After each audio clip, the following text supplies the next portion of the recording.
Hey kid, don't ever let them get inside your head. They'll tell you what to do in life instead of everything you know that you could get. Don't let them guide your life towards regret. I'll fight for what I love with every breath. My past is filled with things I won't forget.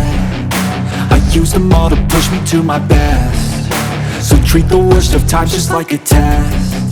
If only I could go back in time, I'd tell myself that everything will end up alright. Just push yourself, test yourself, figure out what you like, and find your limits, don't be rigid, always work towards a prime. Surround yourself with open minds, people can change your life. A few friends with intent can help you feel alive. Find a passion, take some action, and with a little time, just be patient, make a statement, try to enjoy your life.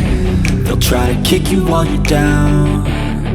They wanna rise up while you drown. They wanna fill your head with doubt. They're silently scared that you'll figure it out.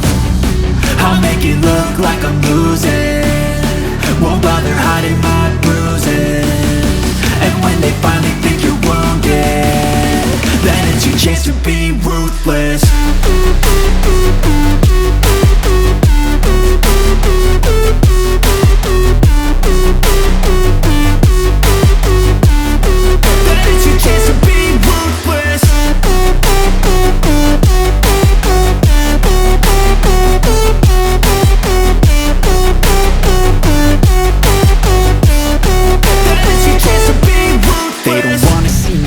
They don't wanna see me care. Anytime I make some progress, I can see that they compare. I think everyone's against me, maybe something in the air. Am I paranoid? I swear a void is forming and they're scared I walk a straight path. Not many can say that. I like to play fast, cross me and there's payback. You